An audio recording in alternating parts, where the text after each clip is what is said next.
Aujourd'hui, les séries limitées automobiles servent à créer de la rareté. À l'époque, on rendait une voiture meilleure, pas juste plus exclusive. Et la voiture que j'essaye aujourd'hui vient tout droit de cette époque, c'est l'Audi R8 GT.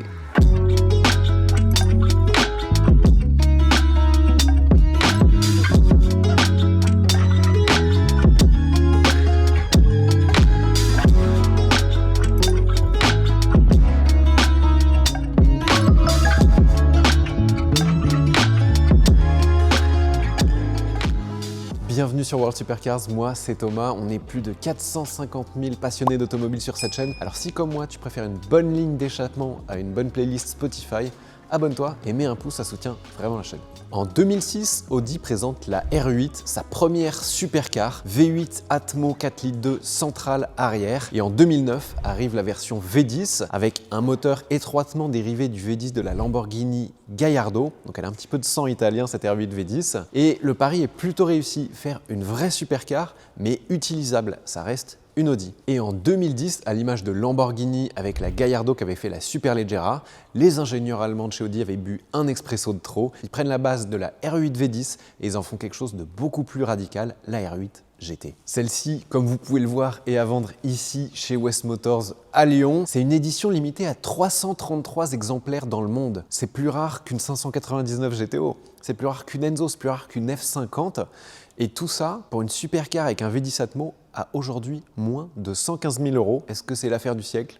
Je vous laisse me le dire dans les commentaires. Au-delà de l'aspect série limitée, c'est une vraie transformation, la R8 GT, puisqu'elle perd 100 kg sur la balance. Quand même, elle est 100 kg moins lourde qu'une R8 V10. Pour ça, Audi a utilisé beaucoup de carbone, on a vraiment du carbone partout, et ils ont enlevé le superflu. La petite signature à l'avant, c'est quand même ça, ces petites ailettes ici pour l'appui aérodynamique. C'était une des premières voitures à avoir ce genre d'éléments. En 2010, ici blanche avec les contrastes gris, on a les jantes grises, étrier noir avec les petits logos R8 et surtout le badge rouge GT sur les ailes. Rétro-carbone, side blade en carbone, ça c'est la plus belle pièce dans l'histoire de l'automobile. Cette ouverture pour refroidir les radiateurs.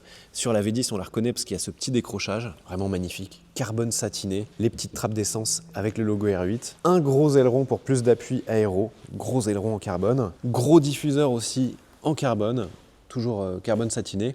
Et ces sorties d'échappement rondes immenses qui sont apparues sur la GT, on les a retrouvées sur la phase 2, celle que j'ai eue. On retrouve des éléments spécifiques vraiment à la GT, le pare-choc arrière avec ici ces petites prises d'air et aussi le capot moteur, toujours vitré, mais cette fois avec des prises d'air ici et là. J'ai l'impression que ce n'était pas les mêmes sur la mienne. Dites-moi si je me trompe, mais je pense que c'est une pièce spécifique. Vous apercevez le magnifique V10 et je vais tout de suite ouvrir le capot moteur. Pour ça, il faut passer par l'intérieur. La transition est parfaite. C'est un des éléments les plus spectaculaires sur cette R8 GT. L'intérieur, il a été dépouillé. On a du carbone et de l'Alcantara partout. Un traitement très racing. Seuil de porte, carbone.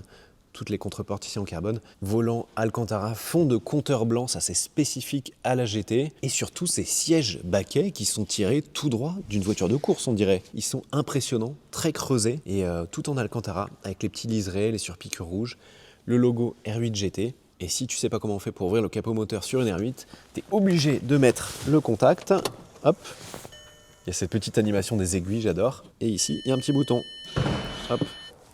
Sous le capot moteur, on retrouve le V10 5 litres 2. C'était 5 litres dans la Gallardo, puis 5 litres 2 dans les évolutions. C'est exactement le même moteur que dans la mienne, sauf que là, on a des petits éléments rouges qui vous rappellent que quand même, celle-ci, elle est un petit peu spéciale. Dans cette version, le V10, il a été poussé à 560 chevaux. C'était 510 dans les premières V10, 550 dans les phases 2, dans la mienne, là 560 chevaux. On a 4 roues motrices, contrairement à la toute dernière GT, l'ultime R8 qu'ils ont faite où ils nous ont fait une propulsion Audi. Là, on a 4 roues motrices, 0 à 100, 3 secondes 6, 321 km/h de Vmax. Quand même, c'est une vraie supercar. Et toute cette pièce-là, c'est du carbone. Elle conserve la boîte Airtronic, la simple embrayage robotisé, mais ça, vous inquiétez pas, on va en reparler pendant la conduite. Boîte recalibrée, châssis affûté, la voiture est quand même 1 cm plus bas qu'une Audi R8. La question, c'est évidemment pas de savoir si elle est plus rare. Évidemment, 333 exemplaires, c'est rarissime aujourd'hui. C'est de savoir si elle est meilleure. On va tout de suite voir ça sur la route.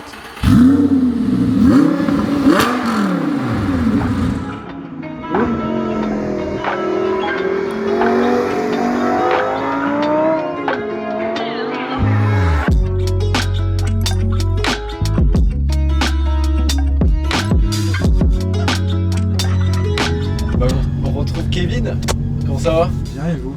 Bah bien, on a une belle journée, on a une caisse incroyable avec Ouais, un je suis GT d'accord. Satmo C'est qui me rappelle des bons souvenirs, moi. pas retour vers le futur, mais c'est retour dans le passé, quoi, tu vois. Retour aux sources. Ouais, je suis d'accord. Une époque, ce que je disais dans l'intro, quand on faisait des voitures en série limitée, c'était pour qu'elles soient meilleures, pas juste plus rares. Ouais, grave. Ouais, t'as raison. Hein. C'était pas du marketing.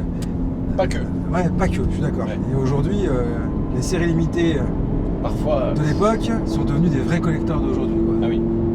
Et je suis pas sûr que certaines séries limitées d'aujourd'hui soient des vrais collecteurs de demain, quoi. Alors c'est rare que ça soit moi qui commence le petit vlog en conduisant, mais j'ai pas pu m'empêcher de dire à Thomas, s'il te plaît, j'ai envie de la conduire un peu. Parce qu'une R8 GT, ça fait plaisir, des petits plaisirs du job, quoi, tu vois. C'est raide. C'est raide, hein. On a fait un peu de route en se disant ouais c'est raide, ça fait sport.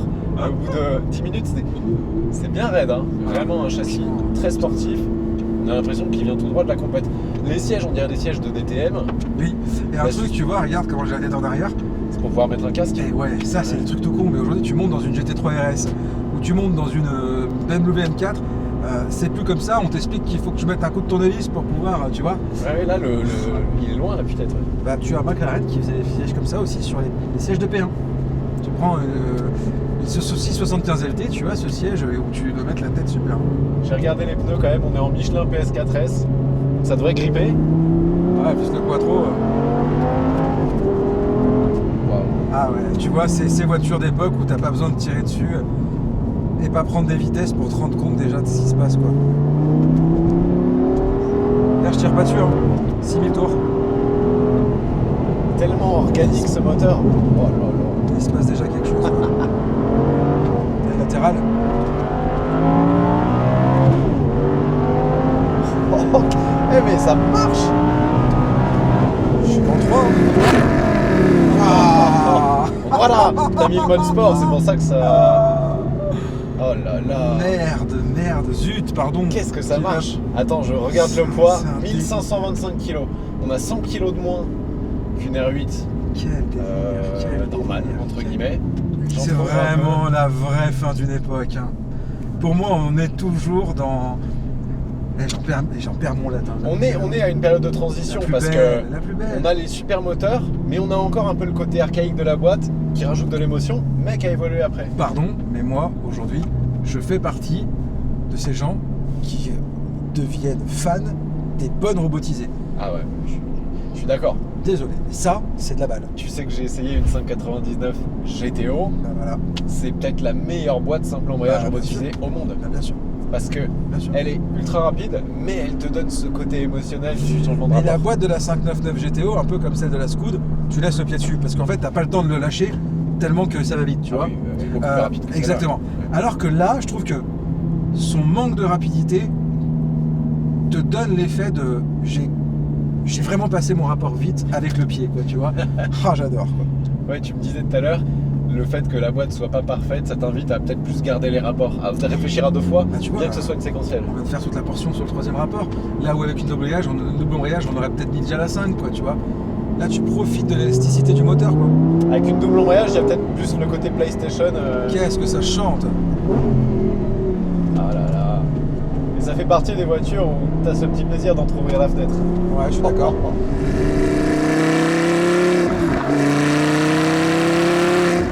Alors, elles sont sorties en cabriolet aussi, hein. C'est vrai. Elles ont pas cette aussi jolie ligne de toit. J'avais complètement oublié qu'il y avait eu la GT Cabriolet. J'étais cabriolet, ouais. Il y en a eu combien d'exemplaires? Ouais, je sais pas, mais très très peu. Mais j'ai jamais aimé, alors c'est personnel, la ligne du toit du cabriolet sur R8. Mais c'est vraiment purement perso. Et puis toujours pareil, on n'a pas ce beau moteur que tu vois avec la vitre, quoi. Ah oui, non mais la cathédrale derrière là. Ah ouais. Ah, je suis content de t'avoir réclamé le volant, de pas te le laisser tout de suite. Et j'ai l'impression que Ah ça là pousse là encore là plus là. fort que dans la mienne. Bon, on a Quel 10 chevaux de délire. plus et 100 kg de moins en même temps. Quel délire, quel délire. On vient de croiser une magnifique Artura, mais qui pour rien sort- au monde, j'échangerais ma place Ouais, avec le... elle sort de chez nous. Hein. Putain, mais tu vois, on roule pas vite là. Hein. Sans déconner, c'est. C'est une machine à émotion là. Bah, 430 Scoot, R8 GT, 97 GT3, Gallardo Superleggera. Gallardo Superleggera. Pour moi, 2010-2015. Voilà, la plus belle ère de l'automobile moderne, de l'atmosphérique, pas de filtre à particules. Bon, des boîtes, bah, quand elles étaient méca exceptionnelles, quand elles étaient robotisées pour toutes celles que je viens de te donner, parce que il n'y avait pas de double embrayage, c'est les meilleures de toutes, quoi. Et la S-Tronic sur les R8, tu l'as eu, elle est géniale, hein. Bah, il manque ce côté émotionnel, elle est trop parfaite la boîte. Exactement.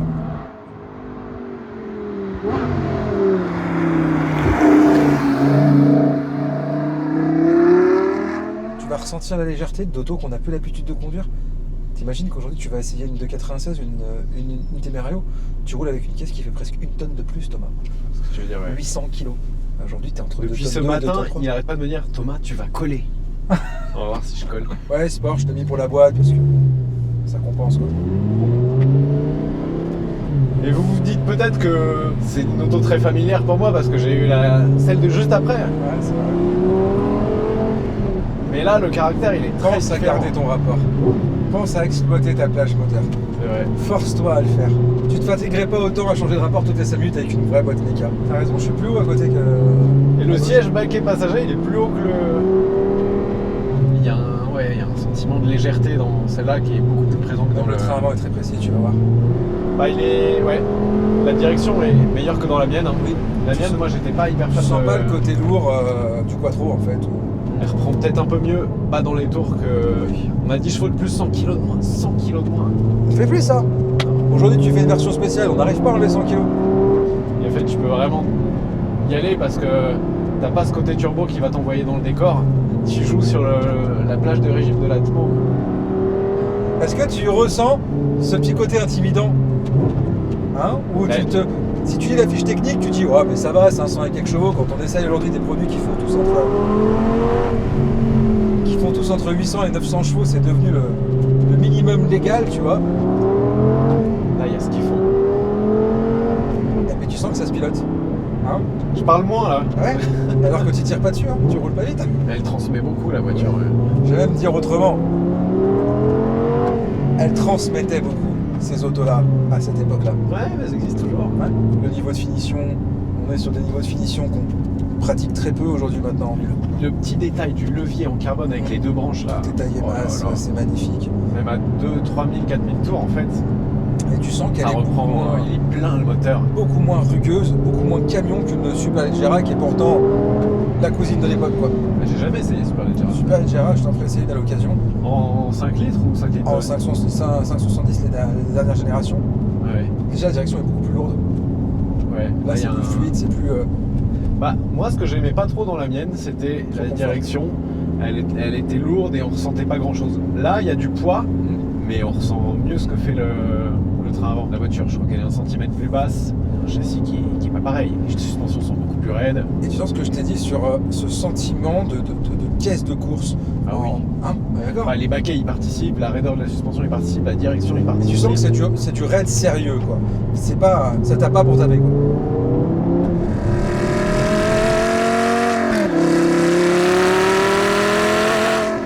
Si je te laisse sur une piste avec une auto comme ça, tu peux le faire. Tu Ah vois. ouais, là, tu te fais Hein, plaisir. exactement. Ouais.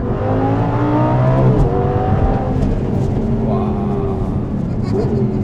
Qu'est-ce que c'est bon. Ce qui est ouf, c'est qu'on joue avec la 2 et la 3, quoi. T'imagines si t'as des grands espaces, t'as un circuit, genre imagine-toi Castellet avec une auto comme ça. Ouais, là, tu te fais plaisir parce que l'auto, elle est adaptée à ce... La mienne, j'aurais vraiment usé du consommable. Là, Exactement. Et moi, tu vois, c'est pas du ferme qui me dérange. Tu comprends? C'est pas confortable parce que la route est pas bonne, mais celle-là, ça je rebondit ouais. pas, tu vois? Je vois ce que tu veux dire, mais pour faire des tours comme ça et s'amuser, elle est parfaite. Excellent. Je l'emmènerai pas pour faire un road trip de... Comme j'aurais pu faire avec la mienne, comme j'ai fait avec la mienne d'ailleurs. D'accord. Par contre, Elle a ce côté, comme tu as Elle a dit, des mots. STO 20 ans plus tôt. Je suis d'accord. Je suis tellement d'accord. oh là là, le moteur. Waouh. tu vois, tu fais 2, 3, et puis tu te dis, bon bah, ok, c'est bon, ça marche trop fort. Ouais, mais ça marche trop fort. En Ah ouais. il y a assez quoi. Mais Thomas, on emmène un moteur qui aujourd'hui est passé après jusqu'à il y a 2 ans en arrière sur Huracan Evo. C'est vrai. Attention, avec du Ouais. poids en plus. Là, on a 1500 kg sur des voitures qui étaient équipées de ce moteur il y a 2 ans avec au moins 250 kg de plus, quoi, tu vois. Même la boîte, hein. Parce que ce qu'il faut pas oublier, c'est qu'une boîte robotisée, c'est une boîte manuelle avec un levier de vitesse qui est différent sur la pédale, hein. Donc c'est une boîte qui est plus légère qu'une boîte auto. Regarde comme ça on roule, regarde ça. Là où tu poses les yeux, tu vas. T'as vu ça? Et là, ce petit côté agile, ça reste un peu plus pro-pu que, je suis d'accord. que 100% 4 roues, quoi. Et attends, C'est intense en... il y a moins de 120 000 euros la pompe à feu là. Ouais, moins de 115 000 euros, j'ai regardé. On va remettre les choses dans le contexte. Hein. Allô, c'est une grosse carte grise aujourd'hui. Hein. Non mais c'est vrai. Non, mais Et 333 exemplaires dans le monde. Dis-moi des voitures où il y a eu moins de 333 exemplaires. Mais même Bugatti, ils ont fait des éditions limitées. Mais... Oui, mais Chiron c'est 500 exemplaires. Ouais, Enzo c'était combien? McLaren F1. 349. Il y en a eu vraiment très peu. Mais Enzo, ouais, il y en a eu plus de 333. Ouais, F40. F40, 150. 1200. F50, je sais pas. F50, pareil, ouais, moins de 500. Ouais. Non, mais il n'y a pas. Carrera GT. Ah, non, ouais, mais plus, 1300. bien sûr. C'est rarissime, on se rend pas compte. 333. On est, allez, je vais pas dire 20 ans pour faire du briscard, on est 10 ans après la production d'une auto comme ça. On faisait des trucs pas mal il y a 10 ans. Imagine, dans 10 ans là, tu réessayes un truc comme ça. Vas-y. T'as vu comme elle bouge du train arrière? Elle s'assied. vit, hein.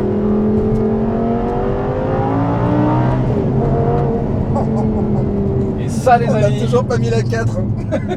ça, les amis, c'est ce qui donne la banane dans une voiture. C'est ce son, ce moteur qui donne des émotions. 50 km, ça Parce va. qu'on a l'avantage aussi du 5 litres de V10, ça consomme plus comme les voitures d'aujourd'hui, ça on a plus l'habitude. C'est vrai que maintenant. Et puis même si t'as plus d'essence dans ta Témérario, tu la mets en électrique. Tu l'as pas en hybride. Tu sais que pour la petite histoire, cette voiture, je la voulais absolument parce que je connais le propriétaire, l'ancien propriétaire qui l'avait depuis des années. Donc vraiment une auto qui a été dans la même famille pendant des lustres. Quand il m'a annoncé vouloir peut-être s'en séparer, j'ai vraiment voulu sauter sur l'occasion parce que c'est pas des voitures que tu vois en ayant eu 333 dans le monde, t'en vends pas 40 dans ta carrière de vendeur auto quoi. C'est une voiture qui vient des US. C'était tellement introuvable que les mecs allaient les chercher dans 4 coins du monde quand on voulait une. Et j'ai pas reculé même devant l'origine en me disant écoute, même si elle est US, elle n'est pas restée longtemps là-bas. Elle est plus européenne qu'américaine. Et je trouve que le petit clin d'œil, tu vois, avec le compteur en miles, la climatisation Fahrenheit. Elle est compteur blanc Il y a un d'or. truc quoi, c'est un délire. Ça fait un petit peu Audi RS2. Et regarde, Ouais, le la ciel de finition. toit en Alcantara avec les surpiqûres est très beau. Après, Audi, à cette époque-là, tu te rappelles des Audi S8, C'était au top des de la RS, finition. exactement. C'était les meilleurs. Bien sûr. C'était Maintenant, les ça a meilleurs. régressé à mort, Ah, mais. Bah ouais, mais c'est parce que tout le monde s'est amélioré et que du coup ça tape moins dans l'œil. Mais c'est vrai que c'est les plus belles années d'Audi en termes de finition. Et puis c'est les années où Audi participait au Mans, mais sur aussi la plus belle époque d'Audi. C'est vrai. Tu vois C'est vrai. Non, moi c'est une voiture vraiment moi en tout cas qui marque. Le carbone mat, les mecs avaient un cran d'avance. Aujourd'hui, tu configures mais des voitures aujourd'hui, c'est on te vrai dit que- tu veux du carbone mat? Ah bon, on peut faire ça? Ouais, Tu on mets peut le mettre bout à en bout L'aluminium. tout ce qui la caractérise, que ce soit l'époque, la finition, les performances, le son. C'est un châssis aluminium. 333 exemplaires dans le monde. Je dis, mais c'est un collector. Et c'est vrai que. Et t'as vu 50 000 km, t'as pas un claquement, t'as pas une bélette qui claque, t'as rien, t'as vu la caisse, elle tire droit et tout. Tu vois comme c'était bien conçu, même si c'est un produit, un exemplaire qui a été bien entretenu, hein, mais c'était fait pour durer, c'était fait pour que ça marche, fallait que ça chante, fallait qu'on te dise, on a fait une édition limitée, ça vaut très cher par rapport au modèle de base, d'accord? Mais on se moquait pas des clients là. T'as vu Non, là, t'en as pour ton argent. Exactement. Bah, encore plus aujourd'hui. Hein. Ah bon, aujourd'hui c'est une affaire du siècle. Bah, c'était un peu ma question. Est-ce que c'est pas l'affaire du siècle? Parce que. Alors tu sais, j'en ai un qui est au garage, hein, que vous connaissez tous, qui s'appelle Corentin, qui me met une pression, une tête comme ça, en me disant Je la on la garde, on la vend pas, on la garde, on la vend pas. Parce que il a eu la chance, je le force un petit peu, on n'a pas tout le temps de lui dire bah écoute, tu vas faire un tour avec. Oh, j'ai pas le temps. Je dis écoute, tu prends la caisse s'il te plaît, va faire un tour avec. Tu te rappelles quand on a fait un petit tour avec la ST, qu'il était là devant le garage en train de dire bon je sais pas. Et qu'on lui a dit va faire un tour avec, il est revenu, c'est génial. Et il a fait pareil avec faut la Rabbit, l'essayer. il m'est revenu, il m'a dit Kev, franchement, pourquoi est-ce qu'on vend cette bagnole quoi? Et plus les années passent, plus je sais que la probabilité pour que j'en reprenne encore une dans 2 ans, 3 ans, 5 ans. Il va falloir elle est la de plus en trouver, plus- hein. Ouais, exactement. Mais dans cet état-là surtout. Ouais. Et là, le sujet, c'est que là, t'as un exemplaire qui est 3ème main. Regarde, t'as du volant Alcantara, c'est tout parfait quoi. Ah, t'as vu, hein, on te respecte sur la route avec une caisse comme ça. Bah, ça a un look. L'enfer, hein. C'est vrai que de l'intérieur, ça reste une Audi. D'infini, tu retrouves les codes. Je suis d'accord. Mais de l'extérieur, Ouais, la dégâts dans le la look, caisse. hein. il est incroyable. Tu vois les petits flaps sur le pare-choc Ah ouais, avant. c'est magnifique. On est là aujourd'hui en train de se dire oh là là, Monte Racing, ils ont mis les. Oh les mecs, revenez 20 ans en arrière. Exactement, Alors c'était les premiers avec les petits. Tu vois ce que je veux dire? La Ouais, caisse, t'as il y a un délire. Ouais, mais pour conclure, quand même, cette vidéo, parce que c'est vrai que c'est la première fois que j'essaye cette voiture, qui me rappelle forcément avec le caractère du moteur la mienne, Ouais. mais dans une version plus intense, Je dirais abouti. moins filtrée. Abouti, je sais pas, parce Non. que ça a plusieurs sens abouti pour Oui, moi, oui, tu vois. oui, vu comme ça. ouais. Mais en tout cas plus intense, ouais, plus hardcore. Elle s'appelle GT, mais ils auraient pas pu choisir pire nom. C'est Ouais, pas moi du j'aurais tout appelé GT. GT4, GT3, RS. Ouais, une j'en sais R8 rien. RS, une RS8, ce que tu veux. En tout cas, elle est intense et aujourd'hui, les voitures, c'est des batailles de fiches techniques, des trucs, mais celle-ci, elle a peut-être pas la fiche technique d'une Temerario, mais qu'est-ce qu'elle est plus attachante. Elle est intense, attachante et Mais écoute, moi je suis très content C'est d'aller une faire, pépite. peut-être aller faire un petit tour avec, tu vois, ça m'aura fait du bien à ma journée. en tout cas, merci de nous avoir suivis pour cet essai. Ouais, merci à tous. C'était intense, il faisait frais dehors, mais là, j'ai chaud. Et moi, franchement, entre nous, si je peux faire une petite blagounette, d'habitude, t'es toujours en train de me brasser, à mettre du gaz et tout. Et là, je suis relativement surpris comme la caisse, entre guillemets, pas t'intimide, mais tu vois, là, tu te dis, met faut moins, s'en occuper ouais. un peu quand même. Hein. Bah, la mienne, elle mettait en confiance beaucoup plus rapidement. Celle-ci, elle est. Faut que tu la domptes un petit peu et Tu après. réfléchis 5 minutes avant de mettre le pied dessus. quoi. Exactement. Mais après, ça va. Mais elle n'est pas casse-gueule pour autant, non, tu vois. exactement. Tu tiens la route. Ouais. Bien. Mais entre effectivement le baquet, la boîte, puis tu sais que c'est ultra limité. Enfin, il y a une expérience de conduite autour de cette voiture qui est complètement dingue. Quoi. Merci pour cet essai. Avec plaisir. Salut à tous. À bientôt.